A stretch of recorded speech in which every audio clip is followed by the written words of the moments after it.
why they call it the beautiful game.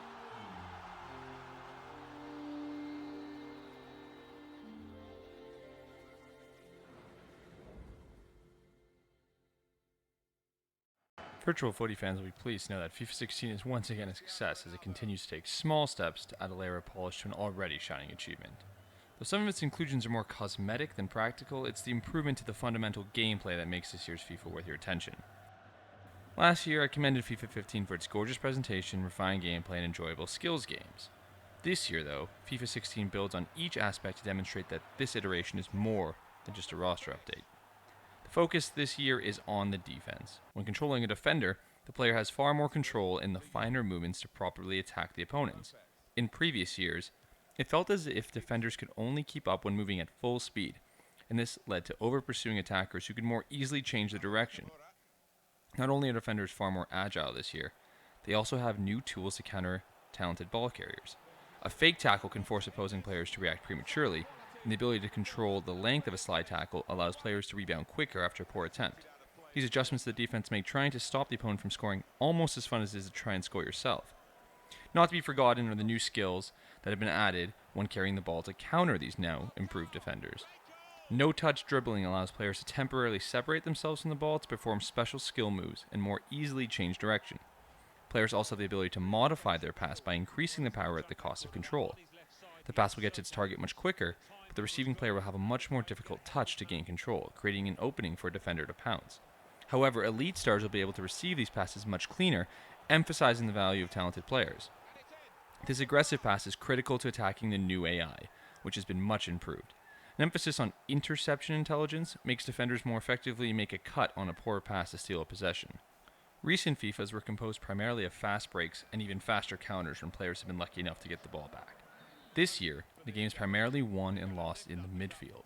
Players need to carefully cycle the ball between their teammates to create an opportune chance to generate attack, rather than simply send through balls for their players to run onto.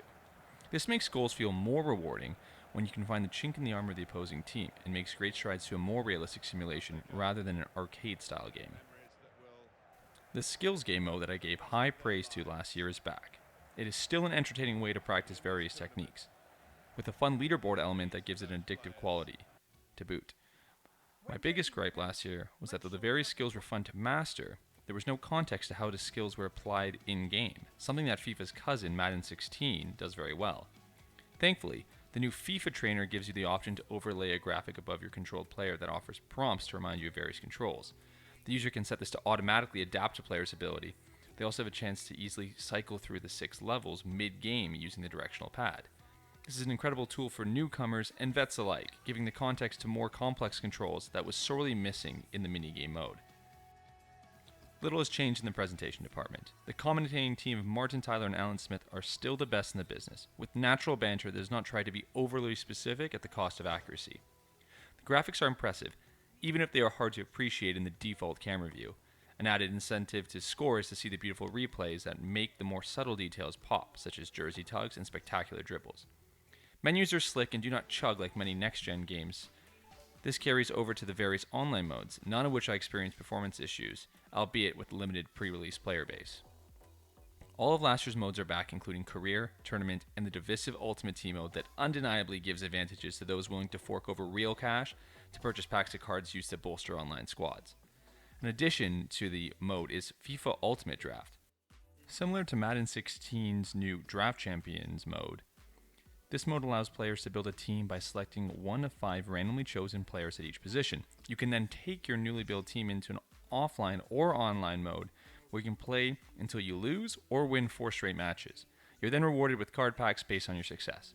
The mode does some interesting things, allowing you to choose which position you want to draft first, letting the user put emphasis on positions of their choice and build out from there with chemistry in mind. However, unlike Madden's Draft Champions, this mode costs Ultimate Team coins to enter, so players are encouraged to spend real money or grind in-game currency just to participate. Some, myself included, find this practice a little disturbing. FIFA's public relations team would probably hunt me down if I did not mention the inclusion of women's teams. 12 international teams are represented in the game and can be used in various modes exclusively against other female teams, including a Women's International Cup mode. EA preached that the women's teams are authentic in feel, with passing and shooting closely representing the female game. After playing with these teams extensively, they essentially play like a less talented male squad. The dip in speed and shot power does accurately reflect the difference between men's and women's football, but this is far more of a cultural groundbreaker than a gameplay one. I do commend FIFA for including them, but I don't think it's the mode that they're touting it to be. Though the Ultimate Draft feels like a cash grab and the inclusion of women nothing more than a coat of paint, FIFA 16 is ultimately a success. The fundamental gameplay has improved greatly, making for a more competitive simulation of the sport with an emphasis on midfield play. Defense feels nuanced, with new techniques for veterans to master. Rather than swing the balance of power to the defense, new skills offer offense the right amount of tools to break a more aggressive defensive AI.